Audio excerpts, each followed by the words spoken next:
Good morning everyone, my name is Michelle, I hope you're doing well. Welcome to another video. It is Saturday morning the 18th of October and have we got something to discuss today? Hot off the press from Nova Scotia in the case of missing siblings 6-year-old Lily and 4-year-old Jack Sullivan from Lansdowne Station. We have release of more information from the court documents. The Canadian press has been successful in lobbying the RCMP to take some of the redactions off from the court documents that came out in August. Now, I've not seen the revised court documents. I don't know whether anybody's got them that could send them to me so I can compare to see just how many redactions have been removed. What we do have, however, are the write-ups by CBC, Globe and Mail and CTV of this new information. I can't read the Globe and Mail one because it's making me pay, but I'm going to read the CBC one and we're going to look at this very, very carefully because there's a lot of information in here. Once again, in this case, I've had my mind blown a little bit. I'm a little bit shocked as to what's actually going down here in this rural backwater. Wow. Like I said, we got a lot to discuss, so we better get into it. Let's go.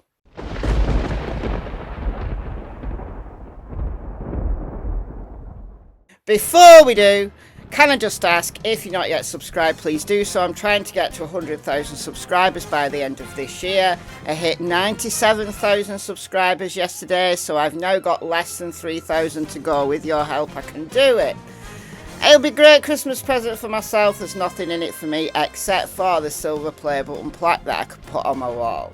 It's completely free. Get your friends, get your neighbours, get everybody, your family, everybody, even your dog. Let your dog subscribe. Help me out. Alright, so I'm going to read the CBC article. I'm going to read it slowly and we're going to digest every little morsel of information here.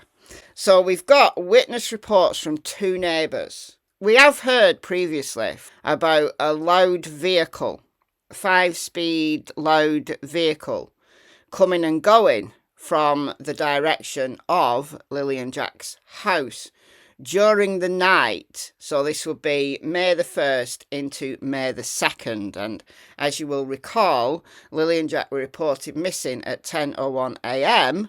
on May the 2nd, which was a Friday, by their mother, Millie Brooks Murray. So the early hours of May the 2nd. So we now know who these neighbours are, and there are actually 2 neighbours who heard the same thing. The press have also got a statement from Daniel.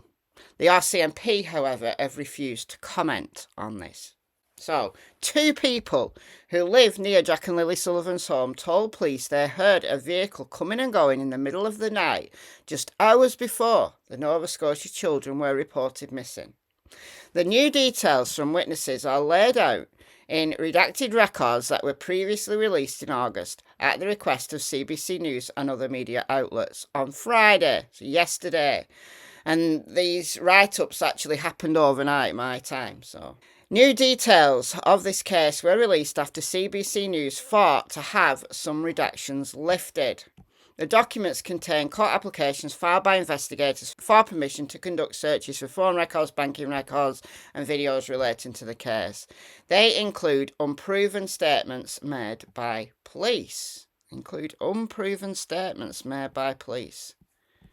Interesting. Lily, 6, and Jack, 4 were reported missing on the morning of May 2nd, as we know. Sparsely populated community about 140 kilometres northeast of Halifax. Fun fact, we've got a Halifax here in the UK, in West Yorkshire.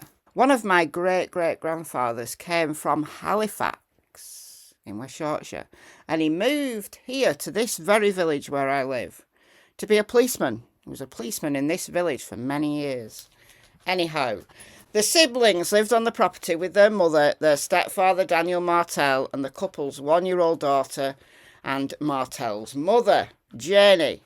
On May 9th, 2 constables had a conversation with Brad Wong, who lives near the home. Brad Wong told them he heard a loud vehicle coming and going from that area in the early morning hours of May 2nd. He said his residence is at an elevated position from Daniel's residence and he could see vehicle lights over the treetops, said RCMP Corporal Charlene Curl in her written request to the court. He said the vehicle left 3 or 4 times after midnight and into the early morning hours of the morning. He said the vehicle would drive off in the distance and he could hear it stop and then return. He said it remained in earshot the entire time. So an elevated position and could see the lights over the treetops. Okay. Now I don't know on which property Brad Wong lives. If you know, please don't put his address in the comments section because that would be doxing. So please don't do that. You can give it to me privately if you know exactly which property it is, but please don't put it in the comments. Alright, so an elevated position. Well, what we can do on Google Earth, and I'm going to turn back the years here to give us a year where the properties are more easily seen. Let's find one. Here we go. Here we go. This is from 2004. It's an easier capture from the sky of the properties. So you can see there's not many. There's property there. This is Lilly Jack's house. You will know, if you followed me through different cases, that Google Earth allows you to look at the elevation, tiny writing. You have to really squint. But elevation change. So this is the elevation above sea level. We're not interested in how many meters above sea level this is.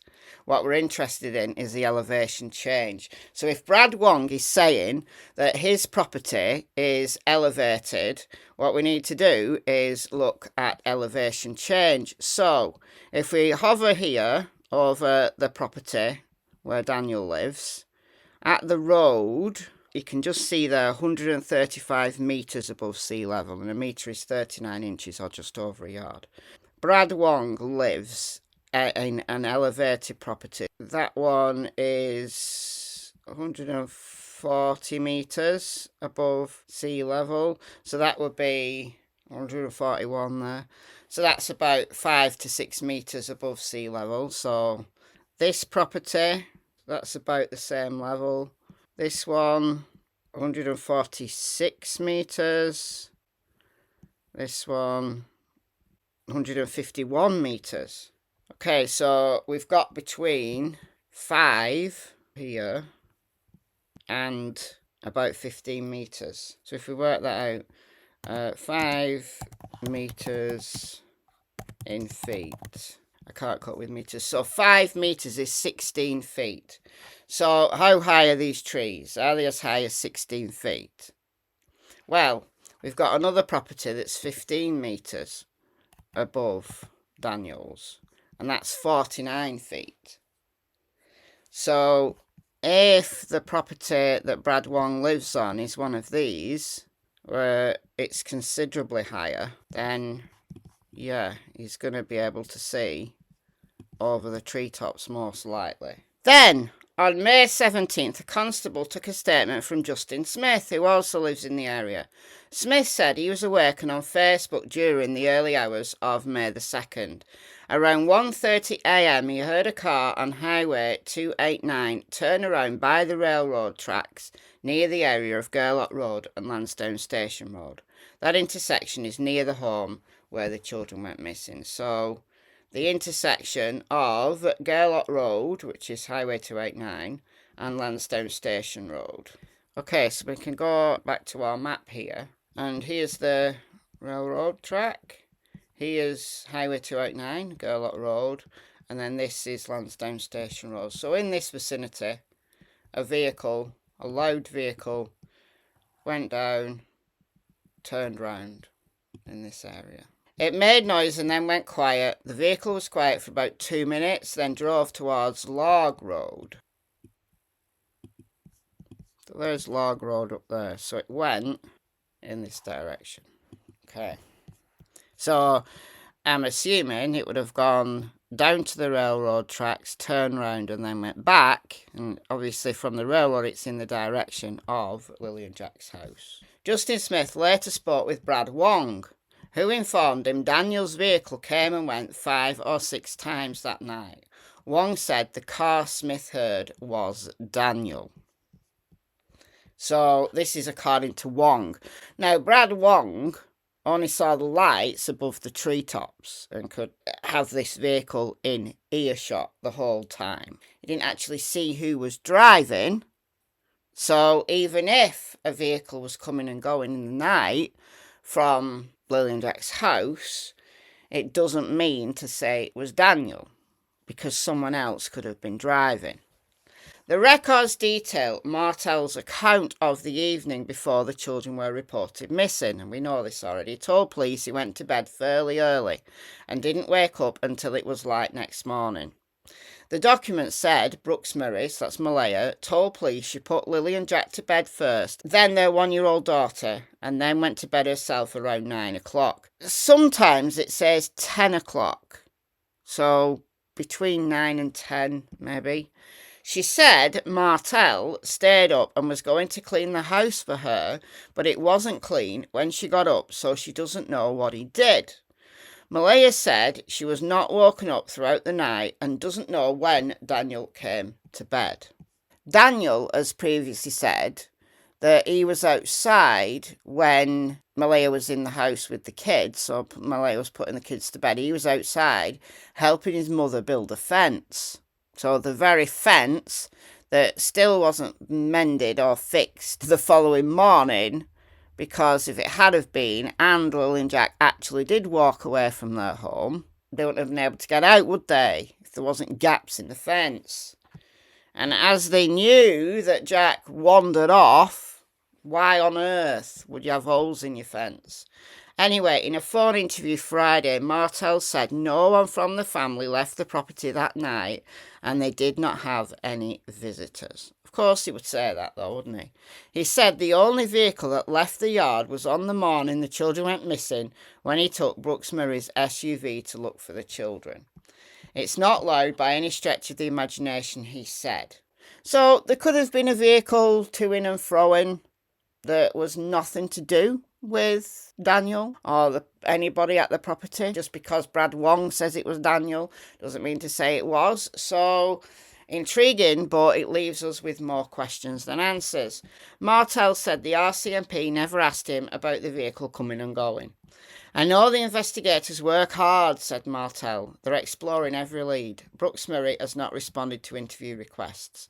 An investigator's comment in the same document said, as of July 16th, the children's disappearance was not believed to be criminal. The RCMP declined a request for an interview on Friday.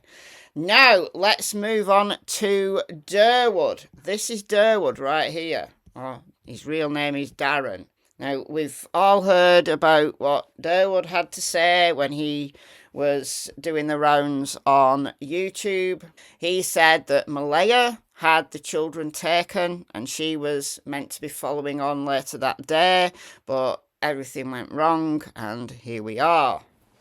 The records also show that police interviewed one of Brooks Murray's relatives, Darren Geddes. Geddes is believed to have appeared on a YouTube true crime show, It's a Crime and Shame, under the pseudonym Derwood O'Grady, where he put forward a theory that Malaya put the children in a vehicle and sent them away before reporting them missing. It said Geddes noted his comments could be wrong and could be speculation. Well, Darren Geddes has suggested in social media posts that Malaya may have been involved in their disappearance, but this is his theory. He has also suggested he might know the location of the children, an RCMP investigator wrote. So all of this is in the court documents. We didn't know this, did we? All of this is actually in the court documents. On May 30th, 2 RCMP members met with Geddes, who told them he spoke with Martell a few weeks after the kids went missing, and also spoke with Patty Pearson, Brooks Murray's grandmother, about the investigation. And Darren is Patty's cousin. So that makes him Malaya's first cousin twice removed. The constable said Geddes was confrontational and evasive to questions asked of him and wanted police to provide him with information about the investigation. Isn't that interesting? That he wanted answers from the cops. They wanted answers from him, which he wouldn't give, but he wanted answers from the cops. He might be Patty's cousin, but guess who he's friends with? Daniel and Janie. I'm just going to leave a massive pause there. He became upset when his questions were not answered.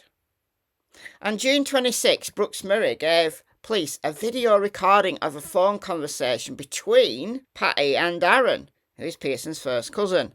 The conversation was recorded on the evening of June 21st, and it's not clear if Geddes knew he was being recorded, but there appeared to be an expectation of privacy. So Malaya recorded Patty and Darren secretly. A secret recording. Good on her. Like, she's been accused of having her children disappeared, and if that's absolutely not true, then, yeah, record them. Maybe Patty was in on it. Let's get him talking. Let's get him on recording here. That's really good. Nice one.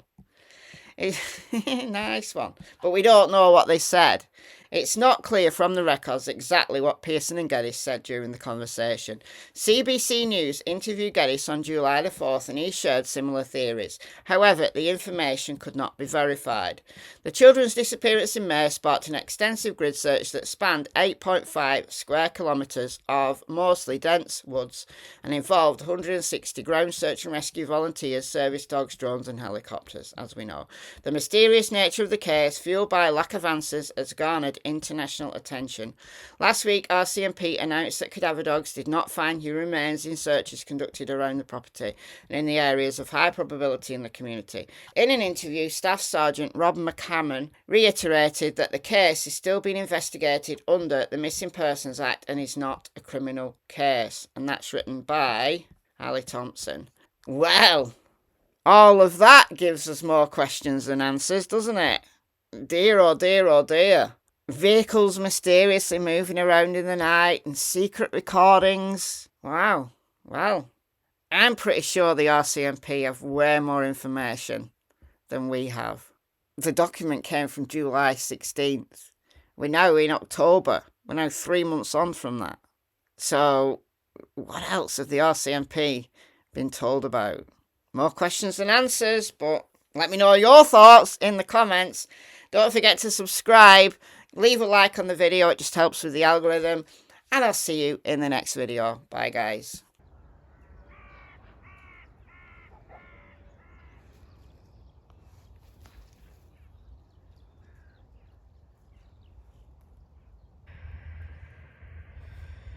Good boy, Eagle. Good boy.